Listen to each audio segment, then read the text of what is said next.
everybody? How we doing? Happy Monday night. It is an episode of Check the Net. I am starting this off by myself today. We, of course, like we said in our little description, life has kind of taken a toll on us. The baby has been a handful. We were in the hospital Saturday night with him. He's got a 105 temperature, fever with the flu. Then we had another incident with him. He's been rough.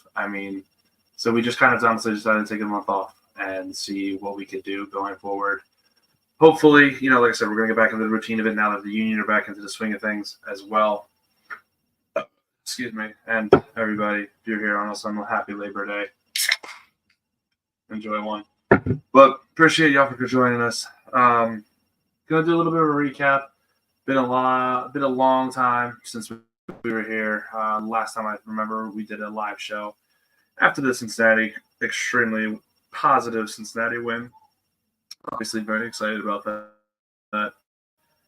And then it just kind of has been somewhat of a downhill slide, it feels like. We went from, like I said, 4-2 against Cincinnati Leagues Cup to 1-1 tie. And that was in the third place game. No, I'm sorry. It wasn't a tie. It was not a tie or a loss. That was a tie with the penalties win. Then we got dismantled by Columbus. And then we lost in the third place game to Colorado. We lost to Columbus again. Beat Red Bull. And now we're looking forward to Inter Miami, which, wherever Kelly is, my cousin commenting, he's going to be, hopefully he'll be here and he'll be rubbing it in our faces and see what happens. But with that being said, let me dive right into this real quick.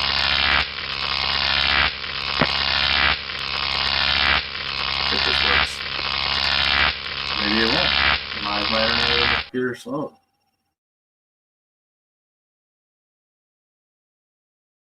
Jesus, this is slow right now. We need a new laptop. Union Talk is brought to you by SeatGeek. Download the app, choose your game, and use promo code Old City Sports Network for $20 off your first purchase. Use as many emails as you want to. Use as many options as you want to. We've used it a good amount of times since we've been sponsored by them. It's been a great instance. We used it for the Phillies game, the other game that we went to. We went there around in the midst of it, actually. I think it was a Wednesday game.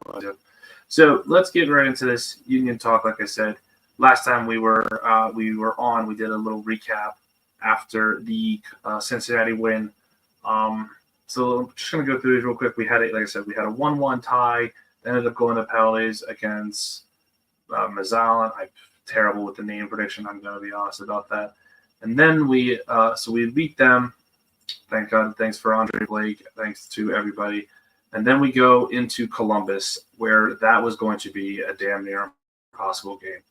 No matter what you want to believe or not, Columbus is right now probably the best team on the continent. And there's no other way to say that. Like, honestly, there's such a different grasp in how each organization is run.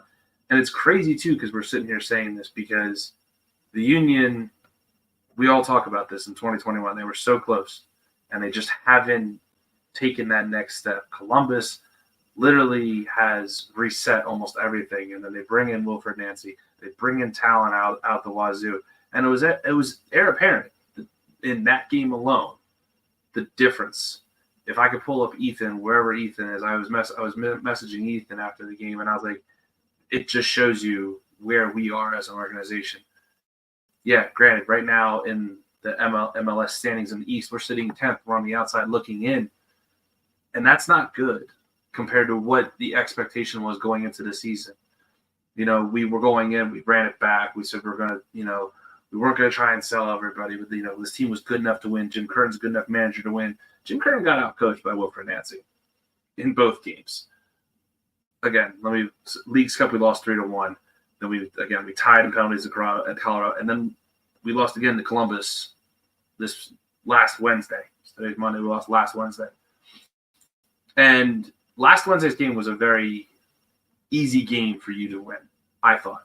Not an easy game, I'm sorry, because Columbus is never going to be easy. But that was a game you had a chance to steal points from. But going back to let's go back to the Leagues Cup game itself. Leagues Cup is obviously hated by a lot of Union fans and MLS fans alike, because they're taking money away from, the U.S. Open Cup, which is what a lot of people want to see. They're taking away from the fact that we are, it's a new tournament. They stopped the whole season for it. Like, literally, there was a month that we were sitting here watching. We opt out, and I say we as a me and my wife, we opt out because it's kind of an unknown situation. Like, we obviously, we're season ticket members, debating if we want to re-up for this upcoming season, because this team just doesn't want to win. The front office doesn't want to win. The town hall was a prime example of that. I'm sorry. They trotted their front office out there, and they said, "Oh, but we want to win." Yet they've sold Carranza, which has been replaced by a Ty Burrito. Great, but the fact that you could have had both, okay, is the frustrating part. That I will always hold this over Jim Kerr and Ernest Tanner, Jay Sugarman, everyone's head. You could have had both, but you decided to not. You decided to run with Chris Donovan and Marcus Anderson ahead of Ty Burrito. You guys look like idiots now. I'm sorry, but you did. Plain and simple, cut and dry. So, and it was air apparent on the league's matchup against Columbus. They scolded us 3-1. The talent was just immensely different, and that's what happens when you have an organization that goes out and buys players and they invest in a coach that knows what he's doing.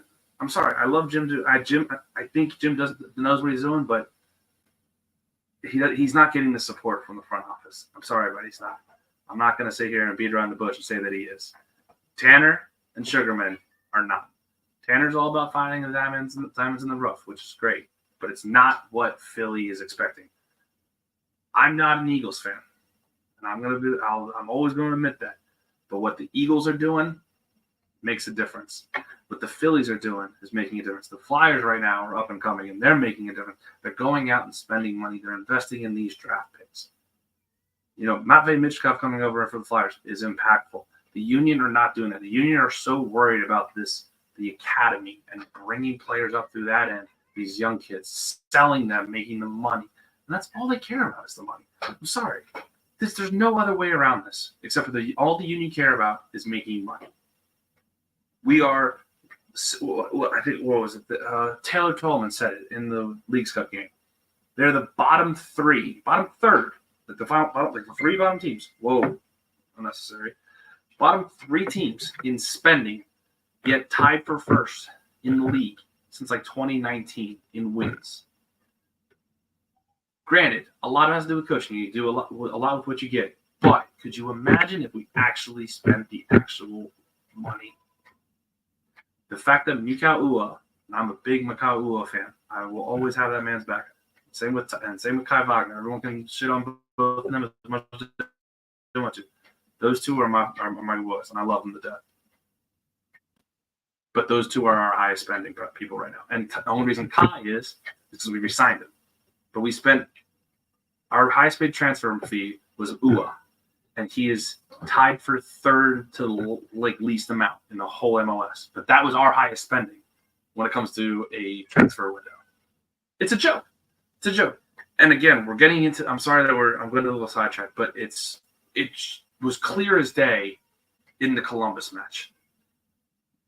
The difference in the organizations, the difference in the talent, the fact that you have an organization in the Columbus Crew that knows that they're at their peak right now.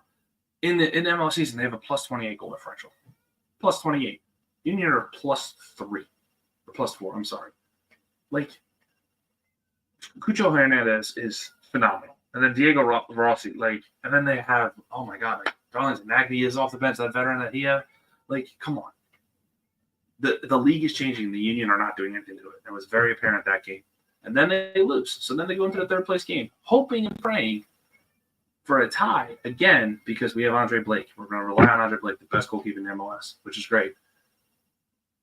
And it didn't work in their favor. Zach Steffen is a U.S. men's national team goalkeeper. I don't care. I think he's better than Matt Turner. I'm going to say that. I don't give a shit what anybody says. Everyone's going to come after me, whatever. And you relied on – you came out and you played scared again. I'm tired of watching these games and seeing the Union feel like they're playing scared and playing scared and saying that. Now, granted, in the Molson game, whatever game it is, They played with a man down. They parked the bus. They ran the 6-7 backs that they normally do, hoping for penalties because you know what? If we get away with a 1-0 win, that's fine. They give up a goal. At least we got Andre Blake. We can go to penalties and win. Going into Columbus, same difference. Like it just didn't feel like we were going for it. And going into Columbus, it felt like, okay, we know that we're not going to advance and beat them because Columbus has only lost like 2 times in the past like 3 years at home. Union have lost so many times this season at home. And so the difference is night and day. So they played scared.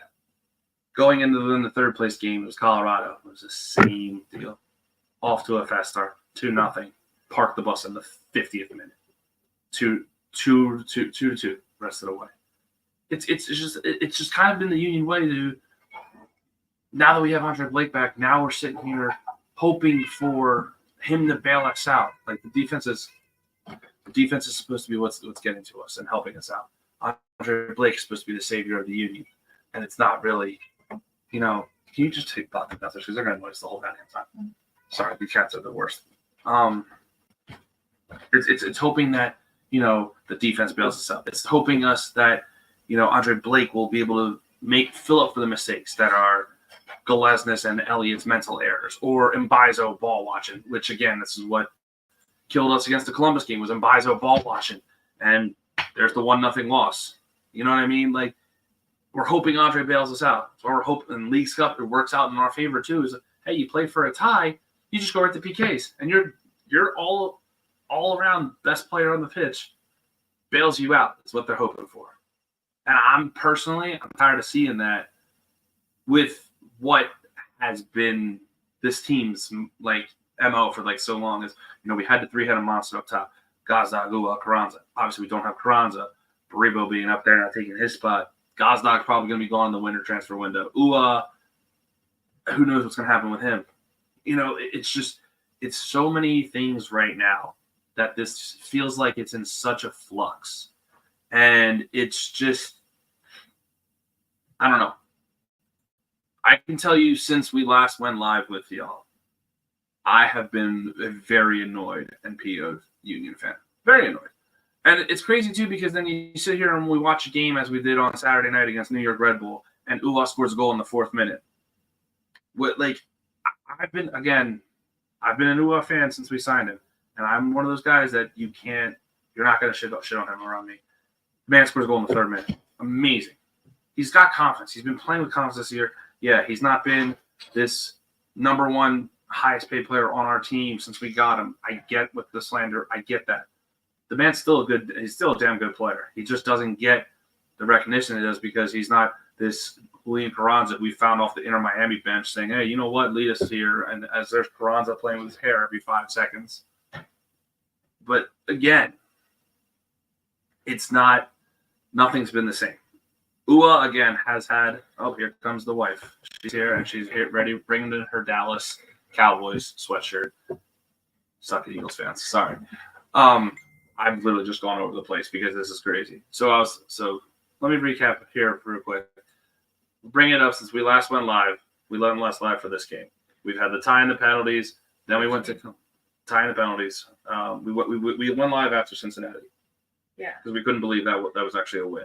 Then we had the 1-1 where we were down to 10 men, and we played defensive the whole game.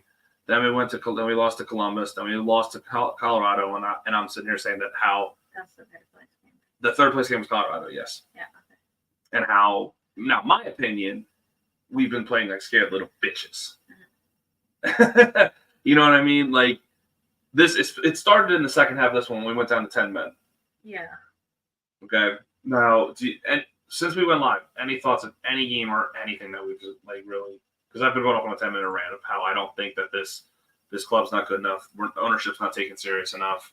Well, I just think before Leagues Cup, we're on a little bit of like an upturn of we're not as bad as we think we are. And I think that was a part of because we have Andre Blake back. And the difference in this club with him as opposed to like Zemla or Andrew Rick being back there, not Andre Rick. If anybody knows what I'm talking about, I'm talking about Andre Rick. Idiot. Continue.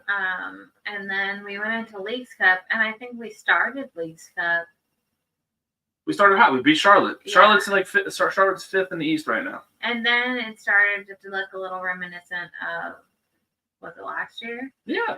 Where we just kind of were playing with the hope that we would get to PKs and Andre Blake was going to do what Andre Blake does. Saves us out of everything, yeah. And I mentioned that I was a big fan of, not that I was a big fan of, I'm sorry, but Zach Steffen just saving Colorado in that game because he made 3 saves.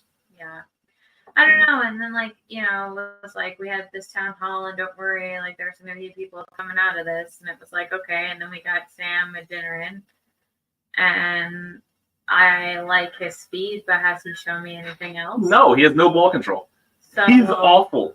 Was that worth it? Was that worth what we paid? Was that worth, I don't know. It was a very... I understand their thought process of the super sub, the Corey Burke type player. I understand that, but I just don't think he has exactly what we needed in that position. Does he change the pace of the game? Sure. Absolutely. Put him and Quinn off the bench and that the whole game changes, right? Mm-hmm. But he doesn't make the money moves that make things happen. No. He just changes the pace of the game. And we need somebody who's going to come in and absolutely flip our opponents on their head. And we just don't have that. And then we got rid of Damian Love. So, got rid of Damian Love. We got rid of... Did they not really bring anything that they promised it was going to? No. I don't believe it did. I think it was one of those things that was they've trotted the town hall out there. Hey, we're winning. Let's hear your bitches and complaints. And the ownership is going to sit here and say, you know what? We do care about our team. We do care about winning. We're good. You know what? Hey, Sugarman's sitting here telling us, hey, if Tanner wants to sign somebody, here's an open paycheck or whatever. Now we have no other backup center back. You know who our backup center back is? Nate Harriel. You know how well he's done as a center back this season? Well, he's hurt too, isn't he? but we weren't expecting that when the town hall was going, is what I'm saying. But when the town hall was going, it's just, it seems like that was a move to silence what was happening. There was just so much displeasure happening between the fans, and just people just absolutely not wanting to even enter Subaru Park and give them any sort of what's the word I'm looking for? Ammunition?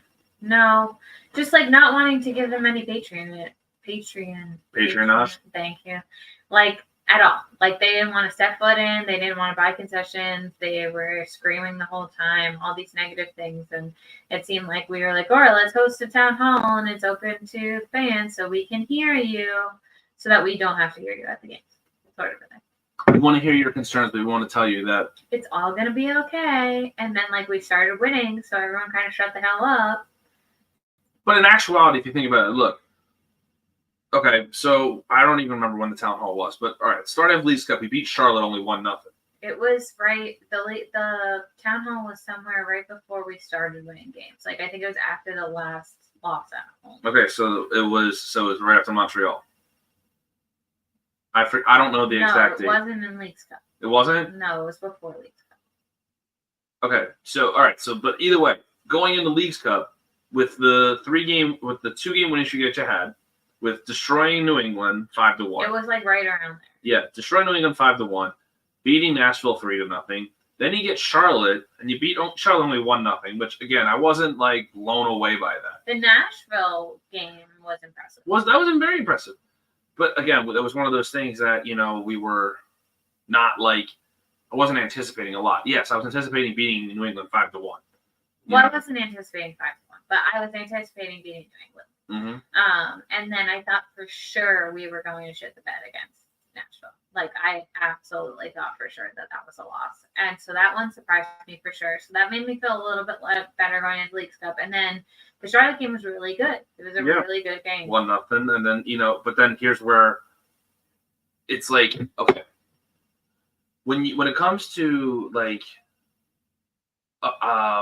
it comes to other teams, right, and everything, what do we always say when you're winning big or you're winning ugly? At least they looked good when they lost. It looks good.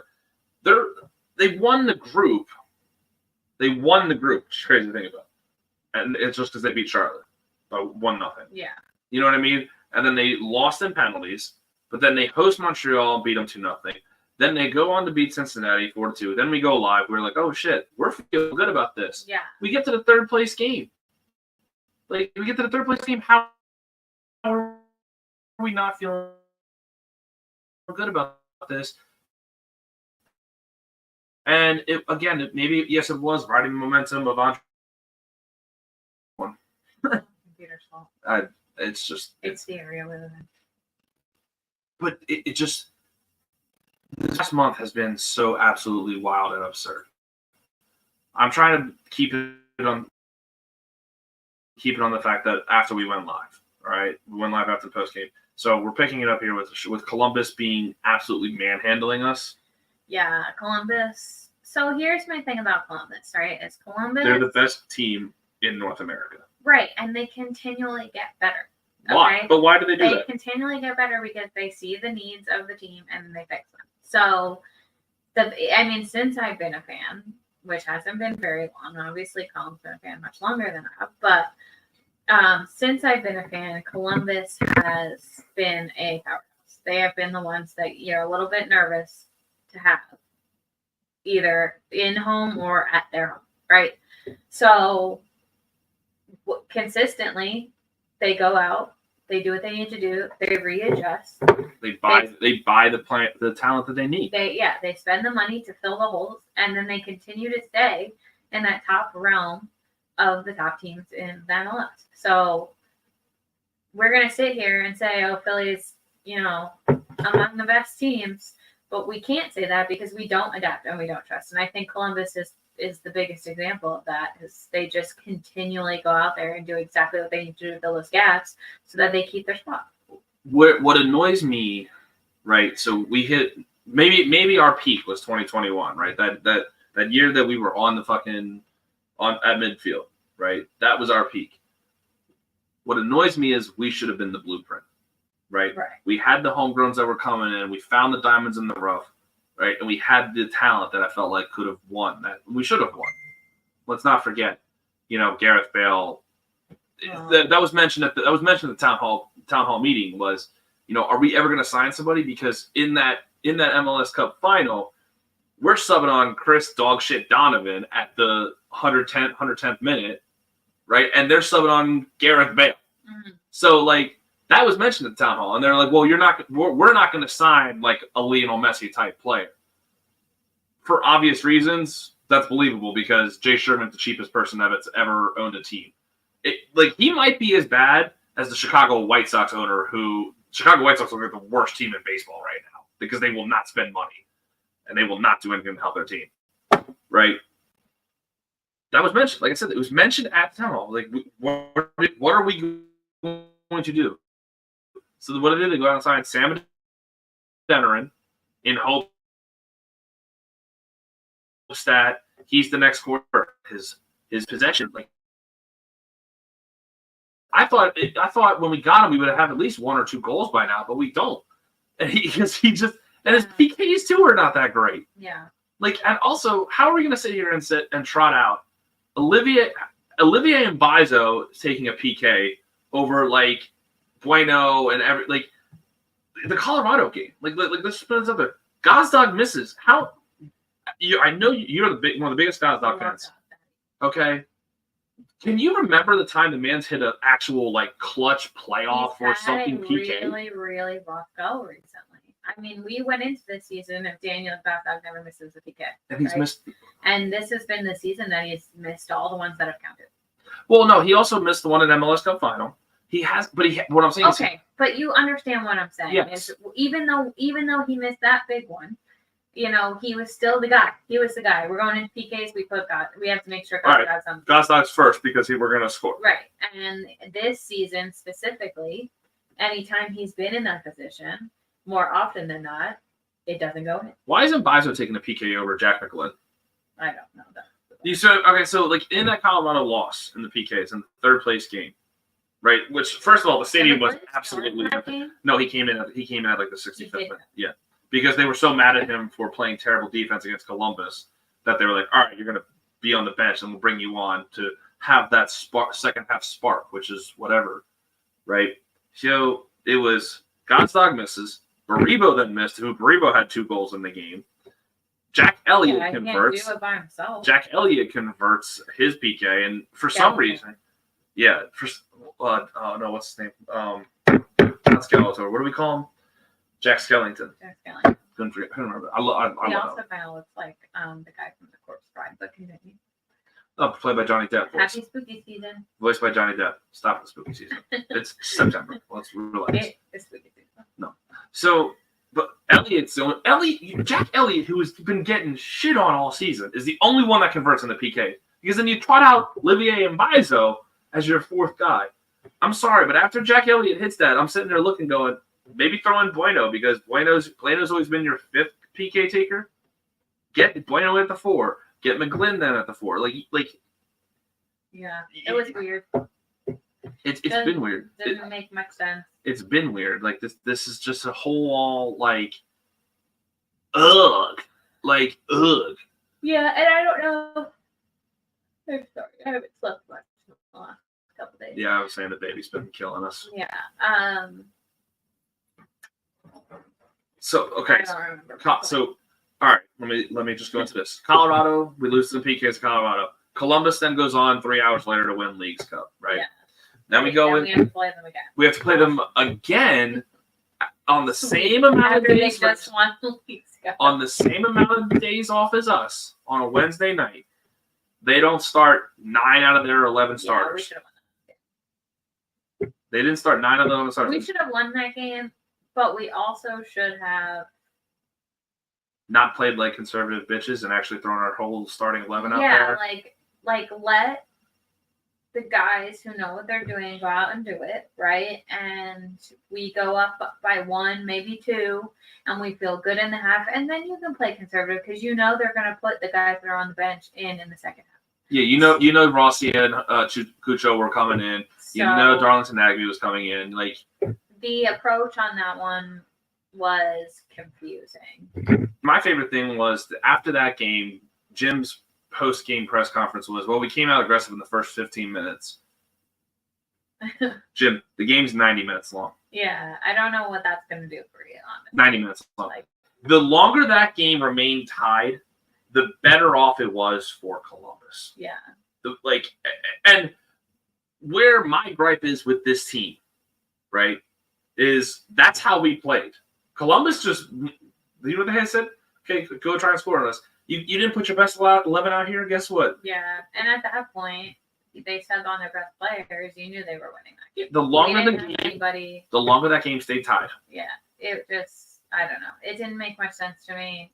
But that's the difference, and this is one of the things I said when you were in the baby. Especially though, okay, we didn't win their place in Leagues Cup. Shocker. Ooh, shocker. Yeah, we're not in CONCACAF, so. Yeah, and so then we are literally playing against the people who just won Leagues Cup. If you want to make that statement of we're still here and we're still in the hunt for the playoffs and we're still going to try to be this powerhouse, you have to win that game.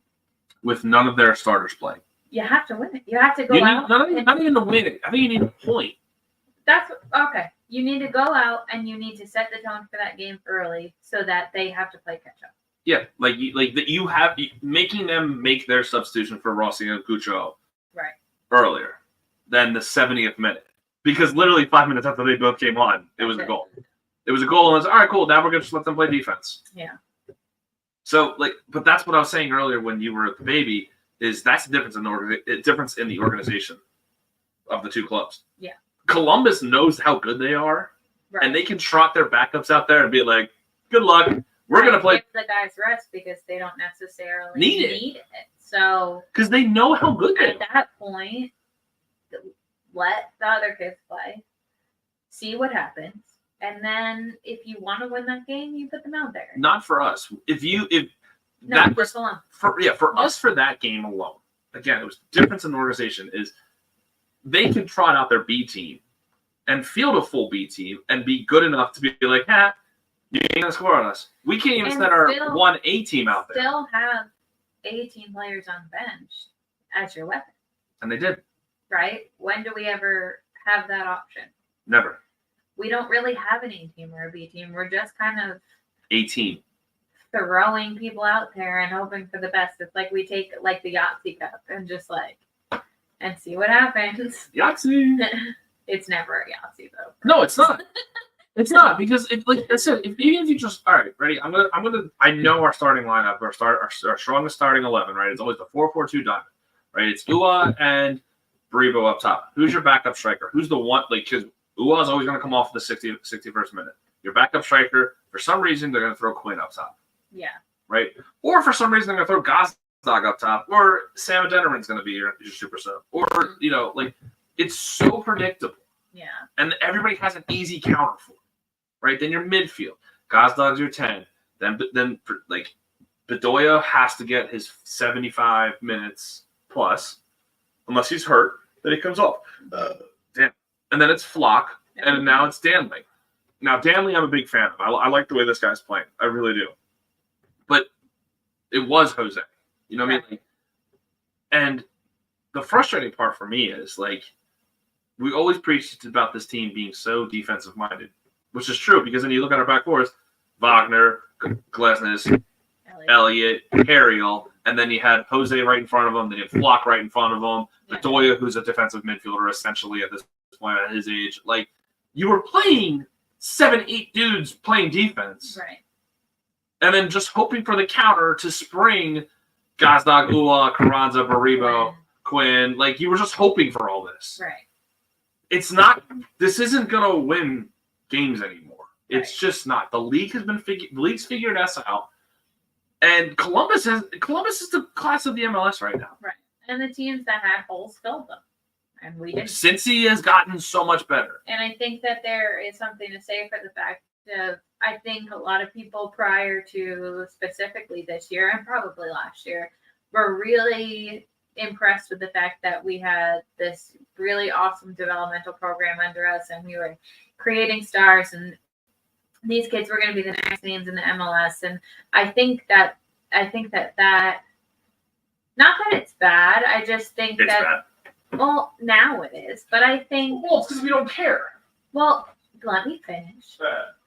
I think that that worked for us for only so long until teams started going into their pockets and realizing that they had gaps to fill and that they could fill them by spending the extra money and getting back on that investment because they would move up in the ranks and they would become, these teams that were hard to beat. Columbus, Cincinnati, Miami, they're getting those return on investments because they are now the teams to beat. And so that developmental program, as wonderful as it is, and that's creating all these stars, that's not cutting it anymore.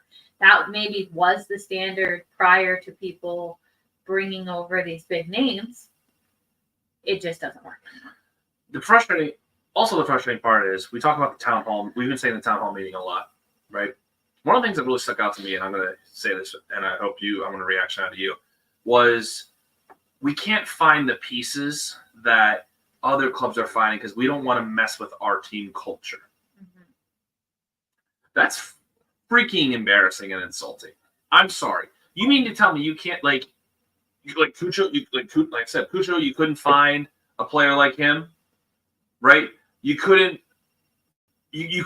find somebody like that just that could either come in or adapt, or you don't have a good enough culture that's already here to bring a big name player in, spend some money, and be like, hey, this is how shit's run, especially with a captain like Alejandro Bedoya or an Andre Blake or a Wagner, like who's been here for a while. Yeah. Like these players have been here for a while enough. And that's what your veteran players are for, right? Like, are we so scared? We're such a mentally soft team. We're fucking Philly.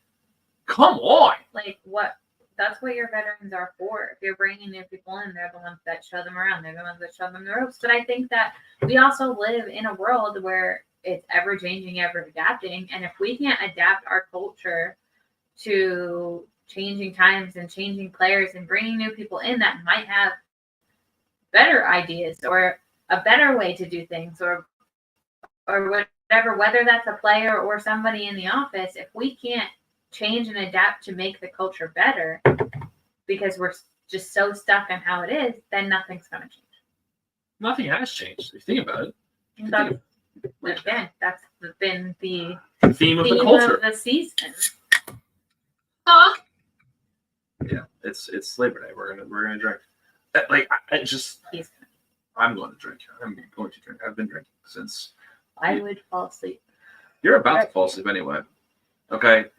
So now we got our little rants out of the way. Let's get a little bit of a good news. Okay. Red Bull. 2-0 win. Shocking. Going into Red Bull. Now, the cool thing about this was up there, Old City. Wait, hold on. Great to see you. Great to see you two live. Keep her going. Guys, appreciate y'all. We love going live. It's just like I said, life just hit us. Yeah, it's hard. not been nice to us over here. You know, I was in the hospital. Ollie's in the hospital the past month. She's probably going to the hospital within the next week, probably. Right. I'm not going to put her there. If anybody's put anybody in the hospital, she'll put my ass in the hospital. But it just feels like every time we turn around something, we have like I don't know, lifetime annual passes to Disney World, but we get them to the emergency room. Yeah, like I said, life's just been kicking our ass. But yeah, we do love doing this. We do love talking union. We do love chiming in and doing whatnot. But back to the Red Bull. Turn your alarm off. It was his mom, sure. That's fair. So back to the Red Bull. You know, they haven't beat us in 14 matches, which is awesome. Awesome to hear. But going into this game, I wasn't feeling that. I wasn't feeling like, oh, this is going to be an extension of that. But especially with them being fourth place in the East, like they're right now up there for contention. Contention for the East. They're going to get a home playoff game right now. Ua with the fourth goal minute, Bariba with a beautiful goal then as well. And it just felt like classic Union again. Like absolutely classic Union that was going to, that once we're up 2-0 in the first half, we're going to come sit back, play defense. And, it's what happened. Possession obviously shows it. 7-4, but we had more shots on goal. They had more shots attempt. A lot more fouls. And again, it's a rivalry game, so you knew it was going to be chippy. I'm just looking at it here on ESPN. I always have the screen up on ESPN on one, plus, ours with the comments and everything. Bariba, like I said, first 15 minutes, but what did we talk about when Jim said it about the Columbus game? The first 15 minutes were great. First 15 minutes were great for us, too. Yeah. Then you can sit here and park the bus and play this defensive strategy, which is what you want to do. Right. You're up 2-0. You can bring in Quinn to stretch the defense in the 34th minute or 54th minute. I'm sorry. You can bring in Adeniran to do the same thing. Right. Ua with the man of the match had an outstanding game. Again, I will not sit here and tolerate the Ua hate.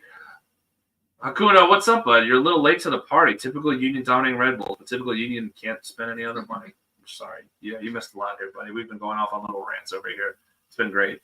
Well, I saw a stat with 12 in a row? 14. Oh, 14 in a row against Red Bull. Sorry, you're good, buddy. We're just messing with you. We're just yeah, like I said, it's just been one of those days. I was doing stuff.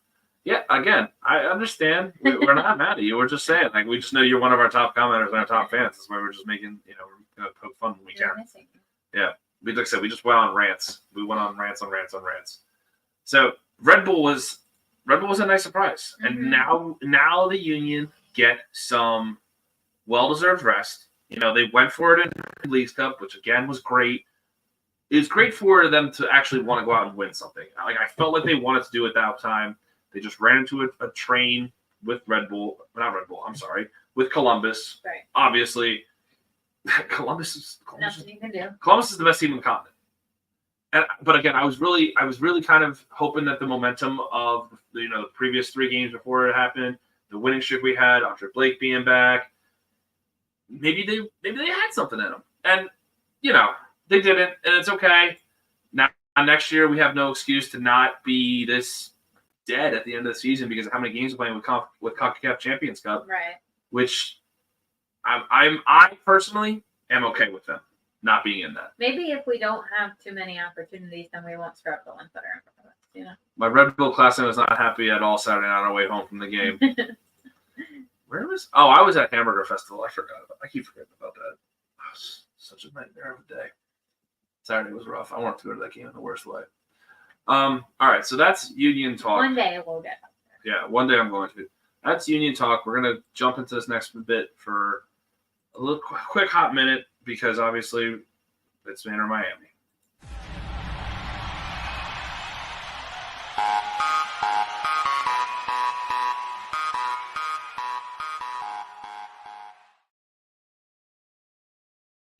Beyond the Pitch is brought to you by Righteous Felon. Go to www.righteousfelon.com. Use promo code OCSN for 15% off. Best jerky around. All offers $50 never get shipped for free. All right. So now that we got our little rants done out of the way, when it comes to Union Talk, we're going to go into Beyond the Pitch because now we're going to look forward to our favorite part, which is the schedule. Okay. Pulling the schedule up, and it's a brutal one the rest of the way out. Okay. It's great. Okay, Leagues Cup ended. Obviously, we have. We're gonna say it ended before the Columbus game. I was doing the math. The Union needed at least 4 wins for the remainder of the season. Yes. So right now they're 1-1, 1-0-1. Is that what it is? No, we lost. Yes. Yeah. So Okay, the O is yeah. right. Okay. So or is it 1-1 0? I don't know. However you want. Let's go 1-1 0 because Okay. of, welcome to welcome to the hellhole of the schedule. Yeah. Exactly. All right. We're gonna get into this. Like we said, this is part of the 1-0-1. That's right. That's what I was right the first time. Right the first time. I'm proud of myself. Okay. The Union needed at least five wins, I think, to jump from the 10 seed to like the 7 seed. I think it was. Okay. And it's So we got 9 in the playoffs. Yeah. Yes, we are on the 10 seed. So right now the playoffs were to start. We wouldn't make it.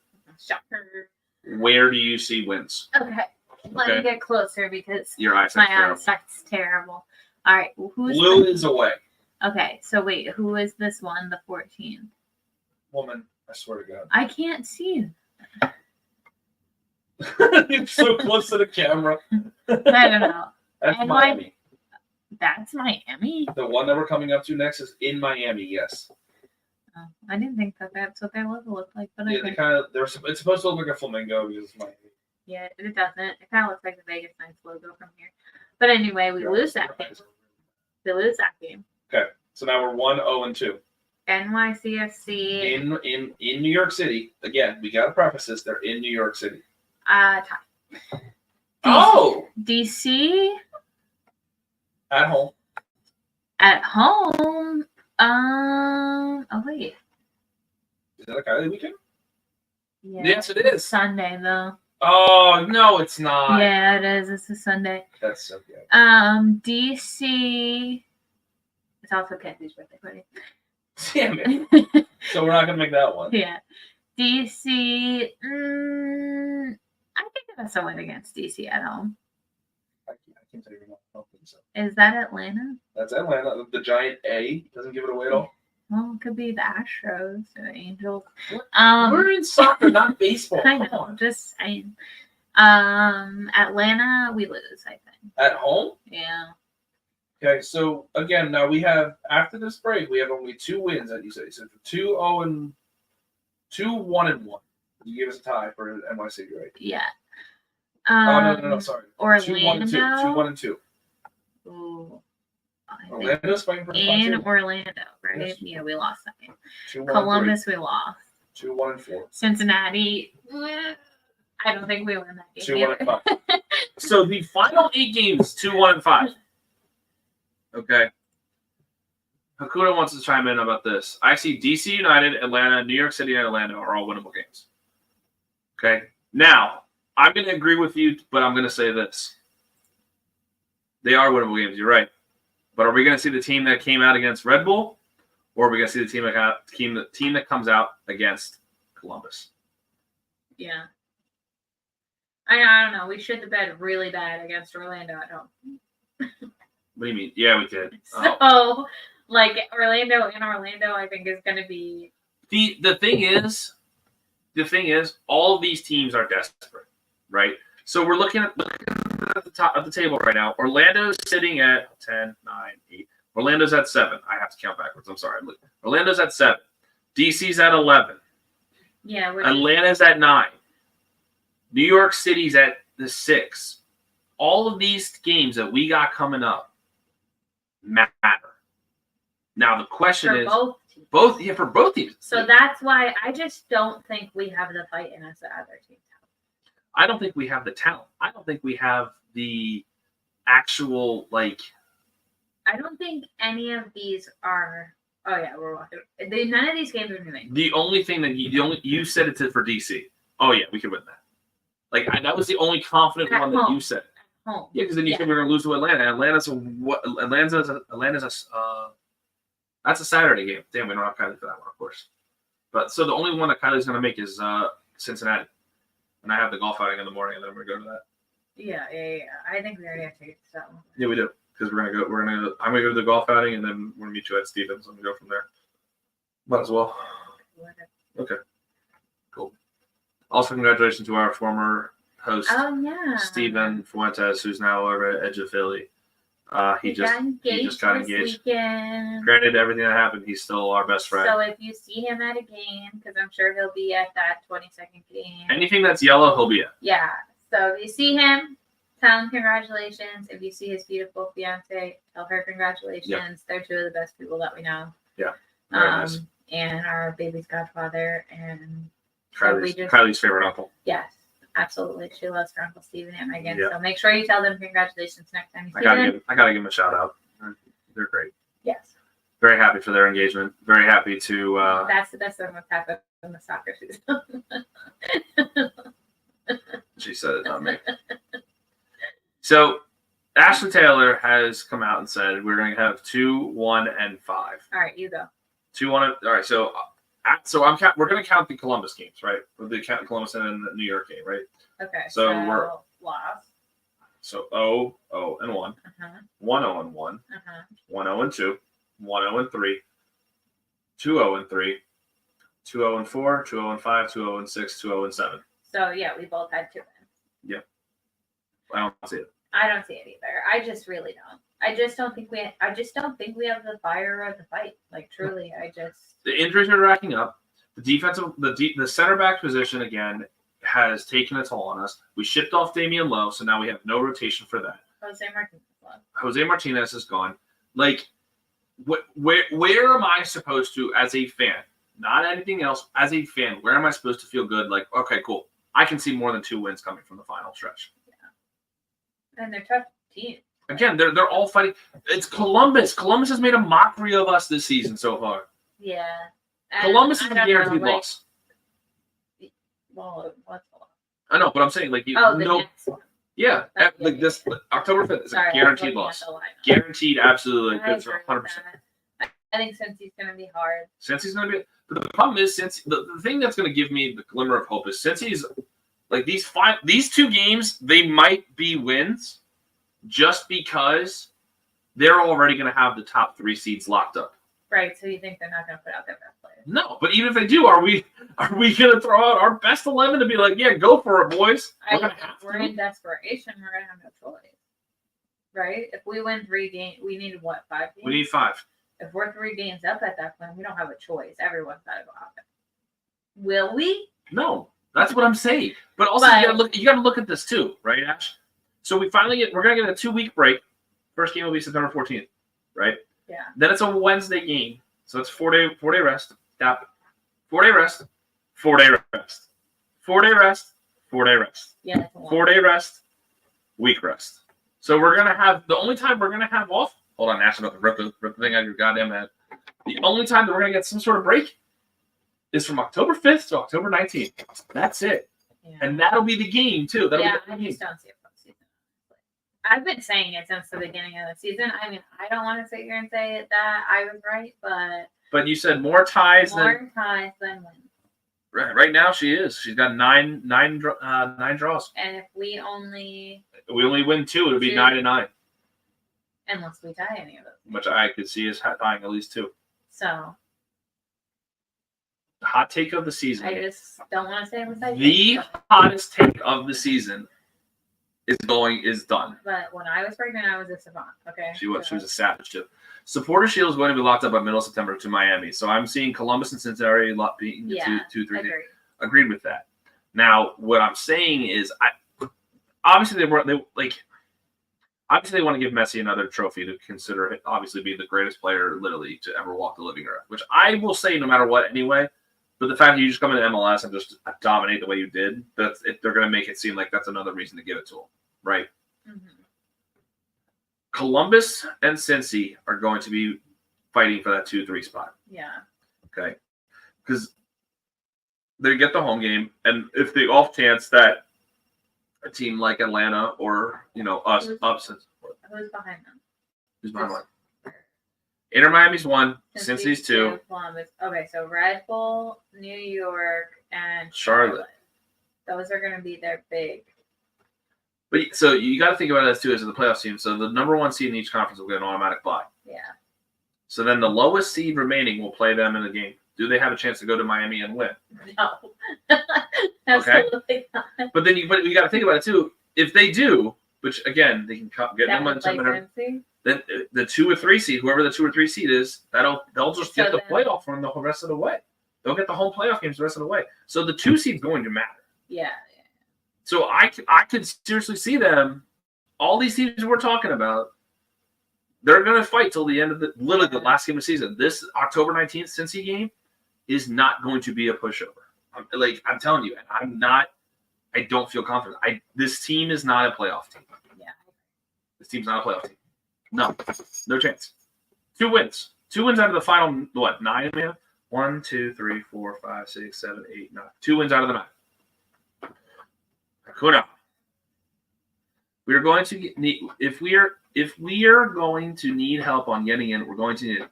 I'm going to puke New York Red Bulls. They got Atlanta 2 times. Not puke.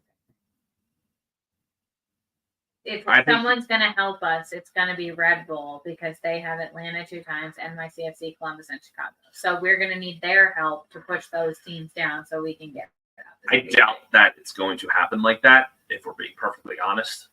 But honestly, again, who knows? This is what I love and I hate about the MLS season. It's so long, and we've talked about this all season, that every single game that we have played matters. That one win in the 15 game stretches. We haven't had one game that I was like, whatever happened. That was the New England game. It was the New England game when Colin came on. Been like that was it.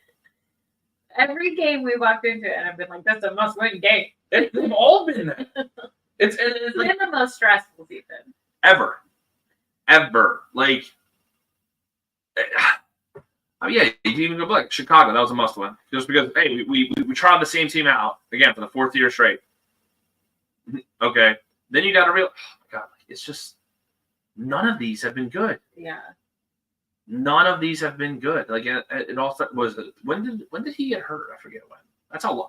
This season felt like it's been taking forever. Yeah, no, this season has felt like this season of MLS has felt like 2020 COVID. Like 4 years long. It's just been dragging on, and there's no good in sight. And it's like the government dropped Tiger King for us in COVID, and then the Union dropped that game where we won 5. I gotta look at the thing.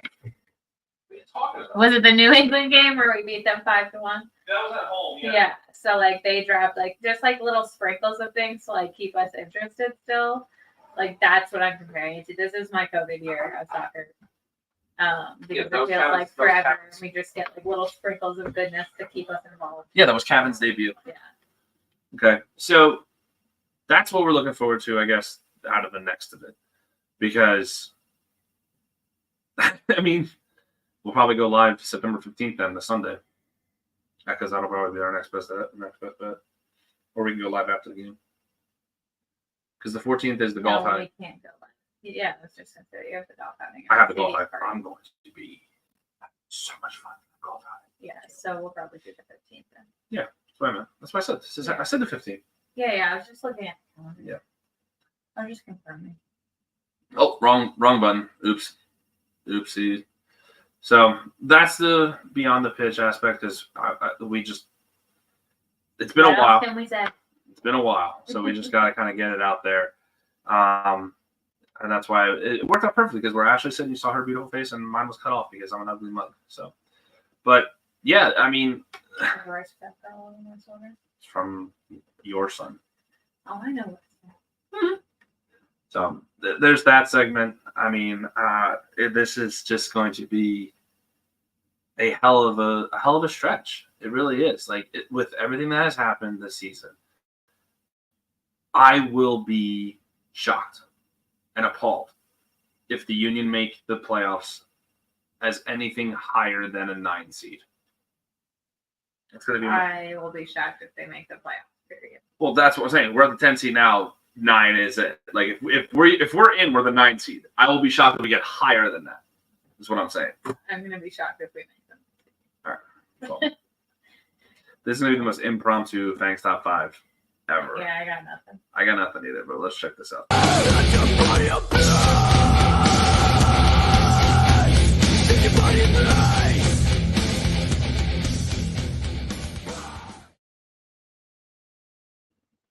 Thanks, Top 5 is brought to you by Old City Sports Network. Our boys! Visit oldcitysportsnetwork.com.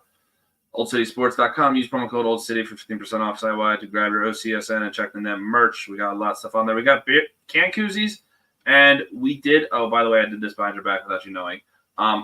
We have a banner that's now floating around. I forget where it is. The Bates Motel one? Yep. You didn't do it behind my back. I'm in the chat. Oh no, I did the 90. I sent the money over. Yeah, we have the same bank account, huh? I Says Venmo. don't know if you knew that or not at all, You but think I don't look at that? I locked it with Jesse Bell. The bank account says Venmo Jesse Bell. Oh, oops. I'm just looking at the 9 right now. I'm not Joe. I'm gonna tell you right now. I don't think it. Yeah, back to Jesse Bell. No, Jesse, love you, but I mean. Yes. So any of you that are familiar, I believe it's in the Delco area. There's something called the Bates Motel. I'm not doing it. I hate scary shit. Yeah, I also don't do haunted stuff. I love spooky season. I don't do anything that is a haunted walkthrough because if I was a serial killer, I would just stand in a haunted corn maze and make you a prophet. So maybe that's just me, but I don't do haunted stuff like that. So anyway, Bates Motel and Haunted Hayride. It starts the end of September, I want to say. But Old City Sports has a banner there with all of our shows' logos on it. I chipped in money for it. If you see it, if you go and you see it and you take a picture of it, I believe. Tag us. Yes, and tag Old City Sports. And we are running some promos on the site as well. Yep. For anybody who tags us with a photo of the banner. Yep. It's awesome. I love it. The banner looks awesome. Yeah. Our logo looks awesome on it. And there's some Halloween merch, I believe, that Jesse put up on the site as well. Koozies are one of them, for sure. Yeah. Love that for you. Hakuna. Here, I know you're probably watching. Give me a top 5. Well, give me like a top 5 that I can make a list of for like either going forward or something, because I've talked about enough in this episode to make a top 5 out of literally everything at this point. So like I need like a top 5 like things to look forward to, top 5 like takeaways from the past 5 games, something like, but this is that segment. We normally have something prepared for it. We really don't, because it's, like I said, it's been a while. We've been busy. I haven't really thought about it, just for being honest. Like honestly. All right, I got one for you. Okay, go ahead. All right, we do top 5 things. Top 5 of Danley. I got nothing. Not gonna lie. Yeah, no, I don't either. I've only seen him for 90 minutes, so I can't really think of that. Yeah, I don't have enough on that either. Oh, I got one. Okay, go ahead. I'm gonna pull his comment up on this one. Ready? Because I know you can think of stuff off the top of your head. Top 5 things you would have asked had you were at the town hall meeting. Okay. Okay, that's a good one. Let's go back and forth. Okay. Since we don't. All right. Our kind of obvious question. My 5. Ready? Mm-hmm. Are we actually? Do we care enough for its championship?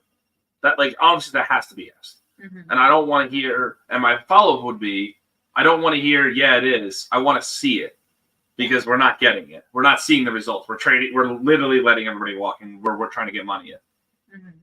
My number 5, I think, would be, what are we doing to keep the top players happy? and willing to stay in Philadelphia, because we've shown absolutely nothing about keeping our top players happy and keeping them in Philadelphia, and it's been easy for a ton of them to walk away this season. With no regard at all, too. Right.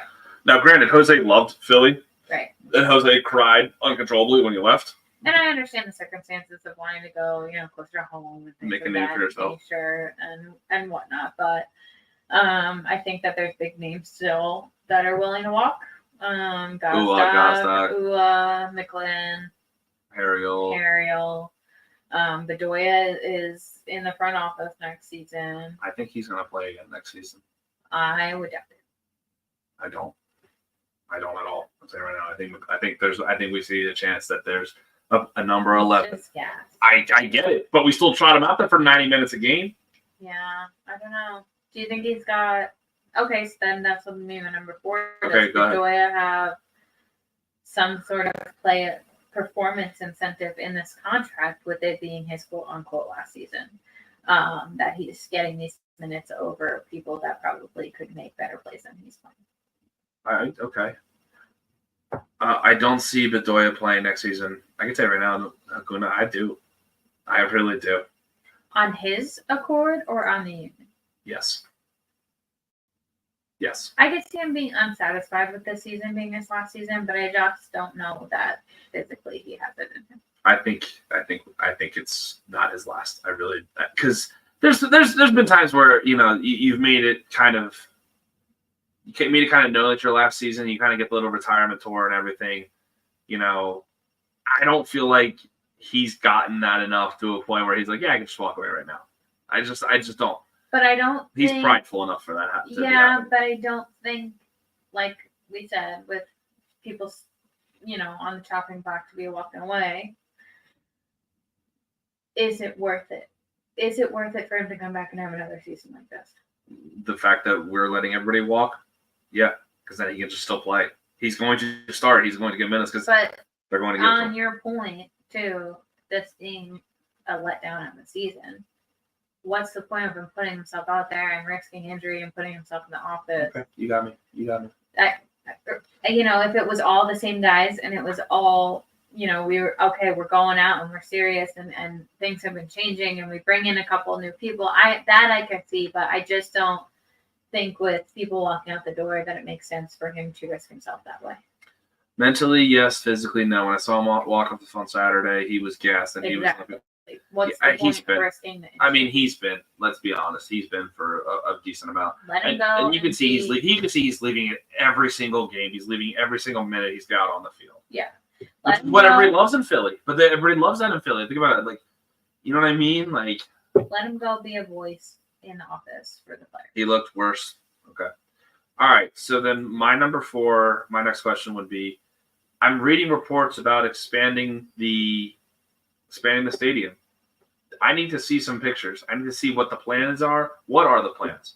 Are we going to expand the river end? Are we going to make a standing room only? Are we going to actually add an actual dome so over the top, like how Red Bull has, where you can have the voices echo off?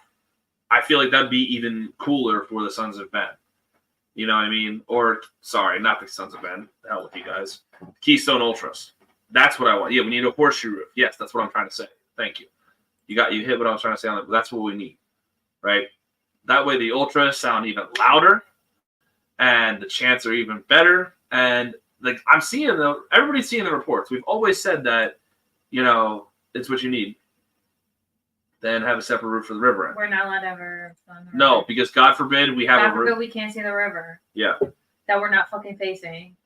Yes. Don't Literally, I've read so many river. reports that people don't want anything over the river end because they want to see the river. And I go, the fucking field is the field. Don't get me started. Yeah, that'd be my number 4 is, all right, cool. So if we're going to expand, we're going to block off the river, so we're not going to give a shit about seeing a fucking boat behind us, right? Sorry. And then you moved the fucking Sons of Ben tailgate where you could see part of the river to the fucking highway. I'm okay, I don't mind where the tailgate is for the Sons of Ben. I really don't. Because Well, they're the ones who love the river so much. Yeah.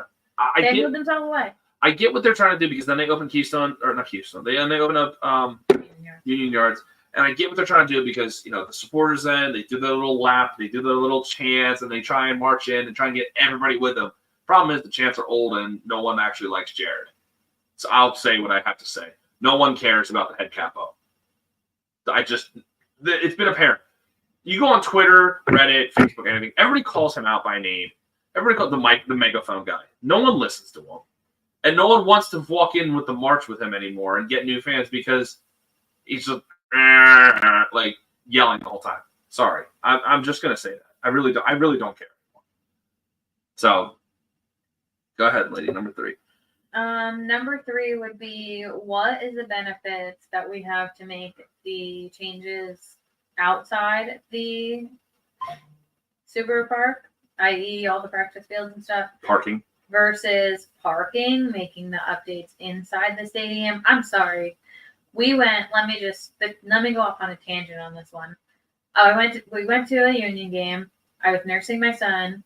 I found the little nursing pod. Fine. Happy that they have it there. Nice space to get away, just to be in the quiet so that he can nurse by himself. But it was so goddamn fucking hot, and there's no fan in there. There is a fan, but it doesn't turn on. So we were just sweating, looking at each other in there.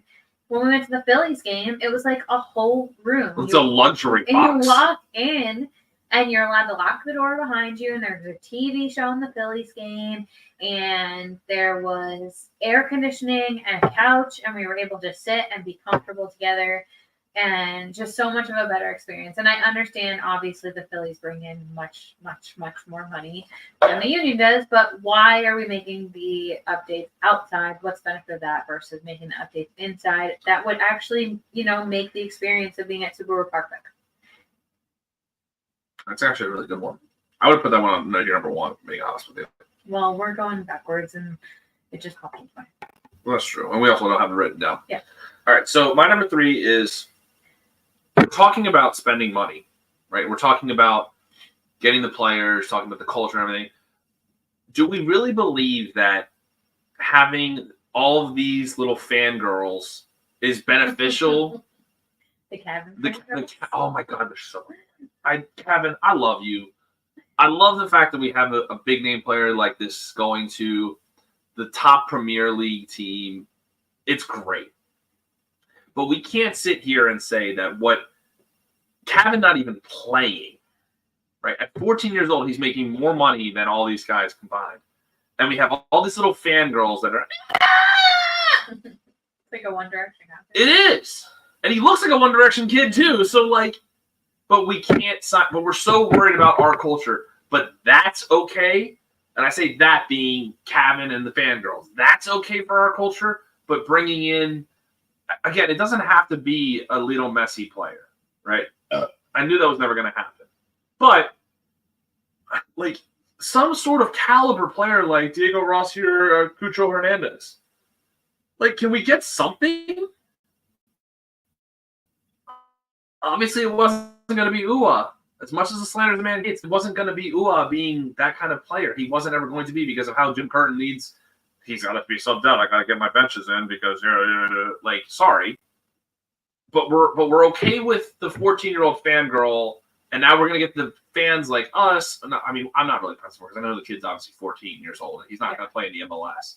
But the other idiotic fans are like, well, if Kevin's 14, he's making this much money. Why aren't we seeing him? Because he's 14. Yeah, because he has to make sure that he gets his schoolwork done before he's allowed to be on the field. Yes. Because but why is one? But why is there one? are labor laws against him working too much because he's a child. Why is one okay, but the other one's not? Why can't we blend it? Why can't we have both? That should have been my number 1. But that's my number 3. Whatever we're at, yeah. Yeah, I don't know if I can come up with 2 more questions. I can. Number 2, Jay Sugarman, you ever going to sell the team? Because you don't give a shit about this team enough, and it's been very apparent. We had our peak. We had a chance to improve the team, and we've regressed and trotted the same team out. Do you actually care enough? And if you do, open your wallet and actually do something. If not, when are you selling this team? Because this is ridiculous. Columbus curb stomped you, and Columbus showed you what it takes to be in an MLS, and you've done nothing, and you had your moment. You could be this team right now that Columbus is. You had your chance, and you've shown nothing for the fan base to say we're ready to be that. My number 2 would be, oh, damn it, I just had it in my head. No, it's gone. What in regards to? Oh, I got it. Okay. My number 2 would be, at what point, everyone in Philly loves Jim Curtin. I'm not saying this. At what point Oh, I know where this is going. is Curtin not enough? It's a good one. That's a very good one. It's not. But at the town hall too. And at the town hall too. This is why this is ballsy. That's why I was like, oh, He is that. Curtin was sitting there right there. But to my point, I love Jim Curtin. I do I too. think he's a great guy. I think the players respect him. I think he always has the players' Right intentions. best interests in mind. Yep. But at what point is Jim Curtin not enough for Philadelphia? He's the Andy Reid for us. I feel like That you can go on and do great things somewhere else? yes. He's not our guy to get us a championship. Yeah. Because also, it's not a reflection of him. It's our ownership, obviously, because Right. they have the money. And I nothing against Jim Curtin. No, I love Jim. I love Jim. He's come over multiple times to us. He's taken a lot of pictures with us. He's said a lot of great things to us. He's held Oliver. He said hi to Kylie. Everything what? Thank you. I was going to say that. What were you going to say? What were you going to say? About him being Andy Reid. I don't know. I'm waiting for it. But I feel like that's going to be it. But I don't think. It's not that I don't think Curtin can manage. Right. Agreed. I just don't think it's enough right now. Jim Curtin is as Andy Reid. Yeah. I think it is. It's part of that where he's going to be. If he walks He's away going from to be successful. Where he ends up, he will be successful. It's not Philly though. It's not going to be in Philly. And it's not that we are shitty people calling for his head. Yeah. And it's not that he's a bad man. No, it's just not going to work. I think it has a lot to do with the fact that ownership doesn't want to take responsibility for it. No, they They don't give him the tools, so he does the best with what he can. and they want to back him. They want to back him, which is great. Which is what you do want to see. Like I want to see Jim bring a title to Philly. I really, really do. But how many chances has this guy had? Like even just in the past 4 or 5 years alone, right? We lost in the Eastern Conference Finals when we had COVID NYC year, but that was league was fixed. They wanted a big name market for that, and they got the Man City money put NYC through on a fucking technicality that 90% of our fucking roster was on COVID. Whatever. Right? U.S. Open Cup 2 a couple years before that. Seattle, Club America, getting absolutely spanked by them. Houston getting spanked by them in our own building. We haven't been able to get above, obviously get over the hump. We haven't. We have one trophy. We have one trophy that we can sit here and confidently say that we're proud of. I'm sorry, I don't count the Supporters Shield. We can't sit here and shit on the Dodgers for the Mickey Mouse World Series ring, but claim that we have the Supporters Shield ring. I don't care. That's a mountain I will die on. I will shit on the Dodgers as much as I want because I don't claim the Supporters Shield for that year. I just don't. It was a COVID year. It's a shortened year. You can't claim the best team and that trophy when you don't. When you're going to contradict everything else. Sorry, that's a mountain I'm going to die on. Right. So the one trophy you have is the Eastern Conference Finals appearance win in 2022, where you lost to the Welsh dude. Everything else. This felt like the 2000 Eagles where Joe Banner was the GM for the Birds. He didn't give the Birds a championship. Now we got this deja vu. Yes, we're 1,000%. We're all agreeing. Yeah. We're all agreeing. Okay. If we let Jim go, he's going to pick up like that. Oh, Instantly. absolutely.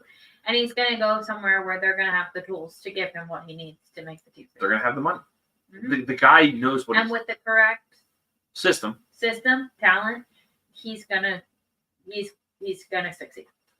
There's a reason why we go 4-4-2 diamond consistently.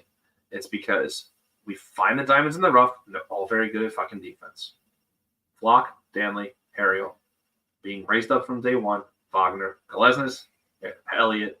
You went out and signed Damian Lowe. You even played him for as much as you did.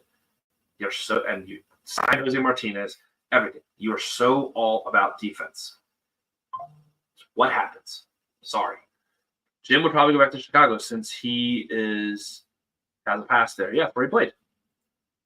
Dude, if he goes to Chicago right now, if Jim was to go to Chicago, they'd be a 3 or 4 seed. Mm-hmm. I can tell you right now. I think so. I think also we're not sitting here talking about Shaqiri being like the biggest MLS acquisition bust of all time. I think Jim turns him into an absolute fucking phenom. Yeah. Okay. I think that's really it. I mean, I got number one that we've been kind of saying it. Like, just are we ever going to win a title? Do we care enough to win a title? Like, do you care enough that this club has been alive for 15 years? We have one serious trophy for it. Do you care enough to go out and open your paycheck and spend? Whether it's expanding the stadium and drawing the attention of you know what? Fuck you. Dude, I want the Messi-esque player. Spend the money. Spend the money, give me a title. I don't care about the culture of this team anymore. I want a trophy. I've been a fan for 15 years. I want a goddamn trophy. I want the star on our jersey. I'm tired of it. When are you going to spend the money to give me the player that's going to give me the star? That's my number one. My number one is, how much do you care about your fans? My point being, okay, you've already made it very apparent that our number one priority is not spending money on players and bringing them in, but instead developing. Fine. As a fan, if you're going to be open and honest about the fact that we care about our developmental program, okay. But why am I going to walk into Subaru Park week after week and spend $15 on a water bottle and then spend $10 on a fucking pretzel and $25 on chicken fingers and French fries? That's because that's the cheapest thing for food-wise there, yeah. And have my season ticket member price raised year after year and continue coming back if I'm not getting anything as a fan on the field. What's the incentive for me at that point? If you're not going to open your wallet and make this team better. Why should I open my wallet if you? I think that's kind of hit on the head. That was a good improv segment, actually. Yeah, that wasn't bad. I kind of enjoyed it. I did too. I don't want to do it again, but I don't want to do it again. All right, so let's get into this final one. We'll make this short and sweet.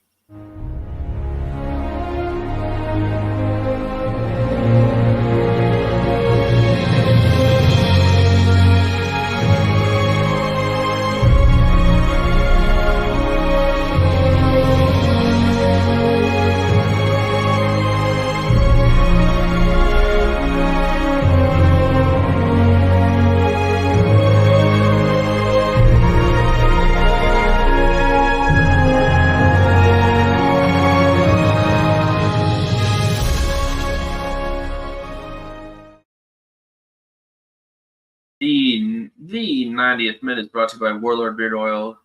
Warlord Beard Oil. Go to www. Shut up! I hate you. Especially my best friend. She just gets under my skin in the worst way. You're reading ad reads. I literally went to school for reading, and you've never asked me to read an ad read. Yeah, because I'm the host. Yeah, but you're terrible at it. At reading. I just want I'm gonna fucking. I hate you. Good. I'm doing the ad read. You're interrupting me. Go to warlordbeardoil.com, promo code OLDSPORTS for 15% off beard oils. Mm-hmm. Shut up, Ashley Taylor. Body wash, soaps, and swag, much more. Play in traffic, Ashley Taylor. That says it on the ad read, too. Wow. It says it. I listen. Like Jesse Feldman. That you should play in traffic? Damn. All right, so I'm going to pull up. It's been a while since we've done the 90th minute. I'm actually going to look. So the last thing that we have, we have two things in here, but I was up 4-3, and I don't remember this last time we did. Yeah, I was before the Nashville game, I feel like. All right, so that's wrong. Okay, that's wrong. Yeah, we'll just stick with 4-3. Yeah, because it looks like there's nothing that makes sense. Colin died, And then Oh no, you got a win on there. You have a win. You have a point. So it's 4-4. for what? You have a 1-0 win with an UA goal. So you have a win on there. So you tied. For what game? I don't know, but there's 2 games on here. So how do we know it's right? Because if that's the 2 games that's before Leagues Cup, that's it. You know what? Actually, you can just look at this. Episode list on Spotify. I'm holding this in for a while. I'm not gonna lie to you. Yeah, Colin has a platter of A squirrel. squirrel. I do. Listen, when I was in the Marine Corps, I peed myself in boot camp so many times that that's my PTSD, is all of these things. All right, so let's just go into this. So we're going to predict the Miami game because we're going to do a live show after that. Because then it's going to be 2 games per show after that. Okay. We're going into Miami September 14th. Take it away, Ashley Taylor. Loss. Damn. 3-0 loss. That's where the problem is. I think, damn. 3-0 loss. 3-0 loss. No redeeming qualities. Damn. Do not pass go. Do not go into Gotham. All right. Fun.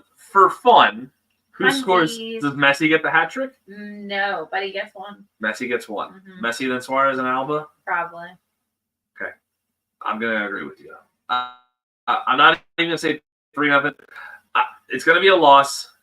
I'm honestly... You think we're going to get a point, though? No. I mean, not a point, like a goal. 4-1.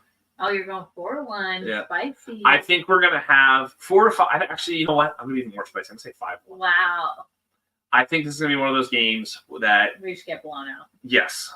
Miami's coming off 2 weeks. Score first or they score first? Oh, they score first. I think it's going to be like a 1-1 at halftime, and we're going to be like, they're going to give us that false hope that's like, oh shit, this isn't going to be bad. And then they're just fucking grenade. Messi's just going to go up to the 18-yard, like the PK spot, lay a turn. I'm going to give Messi 4 goals. Wow. What a guy. Dude, I don't care. I love Lionel Messi. I have 4 of his jerseys up in my closet right now. No, I won't say 4. I think he's going to get 2 goals, 2 assists. I think he's a part of 4 goals. Okay. 2 goals, 2 assists. Jordi Alba gets a goal. And then, you know what? I'm going to throw this out there. I think Sergio Busquets gets a goal, and I think it's just going to be one of those funny ones. You're just going to be like, damn. Tito, that's when Tito yelled at her. No, he yelled at Jordi Alba. Oh. I watched it all too. It happened live, and Jordi Alba was just like, "Yeah, fuck you." Like, it was great. Tito, appreciate. You're probably in bed for work because whatever. But just know I was thinking about you in this game. You already know my stance. Suarez is getting a hattie. If Messi plays, he will get at least a assist on one of those goals. Yeah, I think Messi gets 2 and 2, 2 goals, 2 assists. Maybe Suarez. Yeah, obviously Suarez maybe gets. So all right, cool. So there's 5. Yeah. So I'm not wrong. 5-1. 5-1.